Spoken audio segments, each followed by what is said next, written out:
Yo nunca planeé contar esta historia, ni siquiera estoy segura de que merezca ser contada, pero anoche, cuando escuché los 3 golpes secos en mi puerta, comprendí que todo lo que intenté enterrar bajo la rutina había encontrado la forma de regresar. El pasillo olía a humedad por la lluvia. Abrí la puerta temblando y ahí estaba él, Daniel, el hombre que me enseñó lo que era amar, hasta la locura y que, al mismo tiempo, me mostró lo que era morir en vida. Tenía la misma sonrisa de siempre, esa que parecía un arma disfrazada de ternura. «Hola, Ana», dijo, como si apenas hubieran pasado días, no años. Lo dejé entrar, aunque no sé si por debilidad o por la necesidad de demostrarme que ya no era la misma. Y no lo era. Él me conoció ingenua, dispuesta a quemarme por amor. Ahora, en cambio, había aprendido a sobrevivir con cicatrices invisibles. Se sentó en el sofá como si fuera su casa. Yo lo observaba desde la distancia, con una mezcla de rabia y nostalgia. Era imposible no recordar. Hace 7 años, lo conocí en la universidad. Era brillante, encantador, todos lo admiraban. Pero conmigo fue diferente. No buscaba brillar, me buscaba a mí. Al menos eso creí. Durante 2 años vivimos un amor que parecía invencible, hasta que un día lo descubrí con otra. Ni siquiera tuvo el descaro de negarlo. Solo me miró y dijo, «No lo entiendes, Ana. Yo no nací para pertenecerle a nadie». Ahí me rompí. Toqué fondo. Pasé meses encerrada, convencida de que no valía nada. Hasta que descubrí la peor de las verdades. Estaba embarazada. Nunca se lo dije. Perdí al bebé a los 3 meses, sola, sin nadie a mi lado. Y desde entonces juré que jamás volvería a verle la cara. Y sin embargo, estaba frente a mí, 7 años después, con esa misma seguridad en la mirada. «¿Por qué volviste?», le pregunté. Daniel me sostuvo la vista. «Porque lo que dejamos inconcluso aún nos está esperando». Una carcajada amarga se me escapó de los labios. Inconcluso. Qué palabra tan cínica. Él hablaba de un romance inacabado, mientras yo recordaba una vida que nunca nació. «Inconcluso», le dije acercándome poco a poco. «Lo que dejamos inconcluso fue mi dignidad, fue mi fe, fue mi hijo». Su rostro se descompuso. «¿Qué?». Ahí lo solté todo. Le conté lo que nunca dije, cada noche de llanto, cada silencio tragado, cada pedazo de mí que tuve que recoger a solas. No lo hice por venganza, sino porque de repente entendí que yo ya no tenía nada que perder. Daniel palideció. Por primera vez vi miedo en sus ojos. «Yo no lo sabía, Ana». «Claro que no lo sabías», le respondí con la voz firme, «porque nunca miraste más allá de ti mismo». El silencio fue brutal. Podía escuchar la lluvia golpeando los vidrios, como si acompañara mi desahogo. Se levantó, buscó mis manos, pero yo las retiré. «Me equivoqué», dijo, con una voz que parecía rota, y por un instante vi al hombre que un día amé, vulnerable, humano, pero no me dejé engañar. Ya no era la misma. «No vuelvas», le dije, abriendo la puerta. Él me miró como si quisiera quedarse, pero comprendió que no tenía derecho. Caminó hacia el pasillo, y sus pasos resonaron como campanas de despedida. Cuando cerré la puerta, no sentí tristeza ni rabia. Sentí paz. Por fin lo había dicho todo. Por fin había soltado la carga, y entendí algo que me cambió para siempre. Los monstruos que nos rompen no siempre regresan para destruirnos otra vez. A veces vuelven solo para que comprobemos que ya no les tenemos miedo. Pasaron 2 semanas desde aquella noche. Yo seguía con mi rutina, como si nada hubiera ocurrido. Trabajo, café en la mañana, mi gata en la ventana, la lluvia golpeando el vidrio de siempre. Pero algo en mí había cambiado. Estaba más ligera, como si por fin hubiera enterrado a Daniel en el lugar al que pertenecía, el pasado. O eso creí. Una tarde, al salir de la clínica, lo vi. No en mi puerta, no buscándome. Estaba sentado en una banca, con una niña de unos 6 años jugando a su lado. Al principio pensé que era coincidencia, hasta que la niña se giró hacia mí. Tenía los mismos ojos que yo. Se me heló la sangre. Daniel se levantó despacio, tomó a la niña de la mano y se acercó. La expresión en su rostro era distinta. Ya no era arrogante ni suplicante, era devastada. Ana, tenemos que hablar, me dijo, con un temblor en la voz que nunca le había escuchado. Yo retrocedí un paso. No podía dejar de mirar a la niña. Era imposible no reconocerme en ella. ¿Quién es?, pregunté con la garganta cerrada. Daniel bajó la mirada hacia la niña, luego hacia mí. Se llama Lucía, es mi hija, y no debería estar viva. Sentí un vacío en el estómago. Mis manos temblaban. La niña me sonrió, como si yo no fuera una extraña, como si me conociera desde siempre. ¿Qué demonios me estás diciendo?, logré murmurar. Daniel respiró hondo. Hace años cometí errores que me persiguen, Ana. Creí que había perdido todo, incluso a ella, pero ahora la están buscando, y si la encontraron, tú también corres peligro. La niña me tomó de la mano. Yo la miré y sentí una conexión extraña, como si algo de mi propia historia estuviera latiendo en su piel, y en ese momento lo entendí. Lo que yo creía un cierre apenas era el principio, porque Daniel no había vuelto solo para pedirme perdón. Había vuelto a arrastrarme otra vez al ojo de la tormenta. La niña apretaba mi mano como si ya supiera que yo era parte de su historia. Yo no podía apartar los ojos de ella, su cabello castaño, la manera en que ladeaba la cabeza al observarme, esa sonrisa nerviosa. Había algo inquietante en lo familiar de sus gestos. Daniel me apartó del tumulto de gente en la calle y me habló en voz baja. Ana, no tienes idea de en lo que me metí, y ahora no puedo protegerla solo. Lo miré con rabia, con incredulidad, con un nudo en la garganta. ¿Protegerla de qué?, exigí.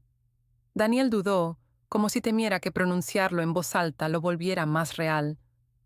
De la gente a la que les debo, hombres que no olvidan, que no perdonan. Yo creí que lo tenía todo bajo control, pero no, y si me encontraron, te van a buscar a ti también. ¿A mí?, pregunté, casi riendo de la absurdidad. Yo no tengo nada que ver con tus deudas, Daniel. Sí tienes, me interrumpió con una firmeza que me heló, porque ellos creen que Lucía es tu hija. Un silencio brutal se clavó entre nosotros. La niña levantó la mirada y me sonrió, inocente, ajena al peso de esas palabras. Sentí un golpe en el pecho. Era imposible que lo creyera. Era imposible, o no. La mente me traicionó. Recordé mi pérdida, recordé el hospital, las horas de dolor. ¿Y si lo que yo creí una pérdida no fue lo que parecía? ¿Y si Daniel había hecho algo sin que yo lo supiera? Me mareé. El suelo parecía tambalearse bajo mis pies. ¿Qué hiciste, Daniel?, pregunté con un hilo de voz. Él bajó la mirada. Su silencio fue peor que cualquier confesión. Esa noche no pude dormir. La niña seguía clavada en mis pensamientos. Había algo en sus ojos que me arrancaba un miedo que no sabía nombrar. No era solo el parecido. Era como si una parte de mí la reconociera. Al día siguiente, alguien tocó a mi puerta. No eran 3 golpes secos como los de Daniel aquella noche. Eran más violentos, impacientes. Me asomé por la mirilla. 2 hombres trajeados, con miradas frías. «Señorita Ana», dijo uno con una voz cortante. «Necesitamos hablar de Daniel». El mundo se me vino abajo, porque en ese instante entendí que todo lo que Daniel me había dicho era cierto, y que ahora yo estaba en medio de algo mucho más oscuro de lo que imaginaba. Los hombres de traje no esperaron a que yo respondiera. Empujaron la puerta con una fuerza calculada y entraron como si mi casa fuese territorio suyo. «¿Dónde está Daniel?», preguntó el más alto, con una calma que resultaba más aterradora que un grito. Yo me quedé inmóvil, con el corazón golpeándome las costillas. «No lo sé», mentí, aunque la verdad era que lo había visto apenas el día anterior. El otro hombre se paseó por mi sala como si buscara pistas. Sus zapatos mojados dejaban huellas oscuras sobre el piso. «Mire, señorita Ana», dijo el más alto. «Sabemos que él volvió a buscarla. Sabemos que usted ya lo vio. Y también sabemos lo de la niña». Me quedé helada. «¿Qué niña?». Intenté fingir ignorancia. El hombre sonrió, pero era una sonrisa sin alma. «Lucía». El error que Daniel nunca debió traer al mundo. Cuando se fueron, apenas logré sostenerme de pie. No me quedaba claro si habían venido a advertirme o a marcarme como su próxima presa. Lo único cierto era que Daniel me debía explicaciones, y las iba a obtener. Lo busqué. 3 días después lo encontré en un motel barato, escondido como un animal acorralado.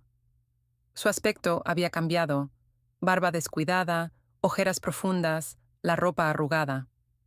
«Tienes que decirme la verdad», le exigí apenas crucé la puerta. «Toda, sin rodeos». Daniel bajó la cabeza, respiró hondo y comenzó. «Hace años trabajé con gente peligrosa, Ana. Les debía dinero, mucho. Para pagarles, hice lo peor.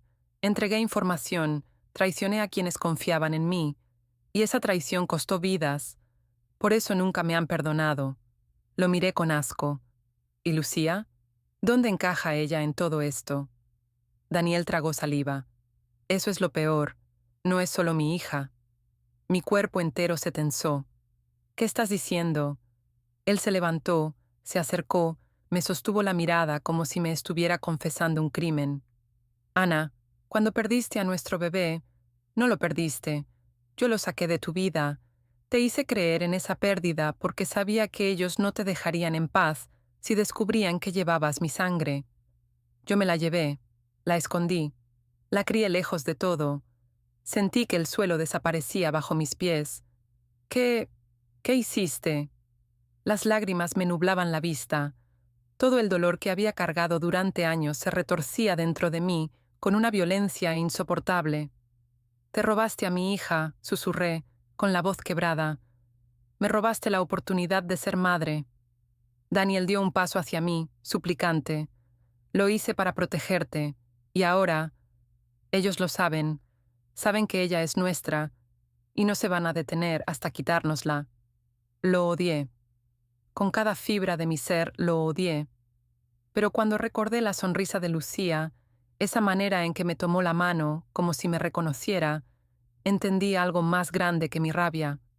Ahora ella estaba en medio de todo, y yo no podía darme el lujo de perderla otra vez. Lo miré con furia, con lágrimas, con la certeza de que no había vuelta atrás. «Entonces escúchame bien, Daniel», le dije. «Si ellos vienen por Lucía, tendrán que pasar primero por mí». Y en ese instante supe que mi vida ya no me pertenecía, que la guerra que él había iniciado era ahora también la mía. La lluvia caía a cántaros esa noche, como si el cielo supiera que algo estaba por terminar. Yo había pasado horas mirando a Lucía dormir en el sofá de mi apartamento. Su respiración tranquila era el único respiro en medio del caos.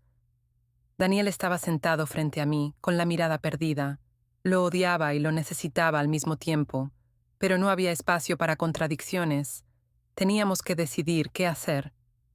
«No podemos huir para siempre», le dije, rompiendo el silencio. «Esa gente no se cansa». Él asintió, derrotado. «Entonces terminemos esto», susurró. La cita fue en un parqueadero abandonado, a las afueras de la ciudad. 2 autos negros nos esperaban. Sabía que era una trampa, pero también sabía que no teníamos opción. De los autos bajaron los hombres de traje, los mismos que habían entrado a mi casa. El más alto se acercó, con esa calma cortante que lo caracterizaba. «Así que por fin decides presentarte, Daniel», dijo con una sonrisa helada. Luego giró su mirada hacia mí. «Y trajiste a la madre. ¡Qué detalle!». Lucía apretaba mi mano con fuerza. Yo no me moví. «Ella no tiene nada que ver en esto», intentó negociar Daniel. El hombre soltó una carcajada seca. «Claro que sí, porque lo que tú nos robaste corre por las venas de esa niña. Y el precio de tu traición lo va a pagar ella». Lo siguiente ocurrió demasiado rápido. Uno de los hombres intentó acercarse a Lucía. Yo reaccioné sin pensarlo. Me lancé sobre él con una furia que ni yo conocía. Sentí el filo de un arma rozar mi costado, pero no solté. Daniel aprovechó la distracción y sacó un arma escondida. Los disparos retumbaron en el vacío del parqueadero. 2 hombres cayeron, pero no era suficiente. Los demás nos rodeaban. El caos fue absoluto. Recuerdo el grito de Lucía, mi respiración entrecortada, el olor a pólvora mezclado con la lluvia. Y luego, silencio. Cuando abrí los ojos, estaba en el suelo. Daniel, frente a mí, sangraba del pecho. Sonrió débilmente, como si supiera que aquel era su final. «Protégela. Ana, esta vez hazlo tú». Y cayó. Los hombres huyeron tras los disparos de la policía, alertada por algún vecino que escuchó el tiroteo. Todo fue confuso, pero en medio del desastre entendí algo. Daniel había comprado nuestra libertad con su vida, no como redención, porque el daño jamás se borraría, sino como un último acto de cobardía transformado en valentía. Lucía lloraba en mis brazos. Yo la abracé con una determinación nueva. Ese día perdí al hombre que me rompió, pero gané a la niña que me fue arrebatada. No había manual para reconstruir lo perdido, pero sí una certeza. Nunca más permitiría que nadie decidiera por mí. Hoy, años después, sigo viendo la lluvia caer contra la ventana de mi casa. Lucía crece con la fuerza de quien lleva cicatrices heredadas, pero también con el amor que prometí darle desde el primer instante. Y cuando me preguntan quién fue Daniel, solo respondo: el hombre que me enseñó que incluso de las peores traiciones puede nacer lo más sagrado. Porque al final, lo que él intentó enterrar en la mentira, yo lo rescaté en la verdad.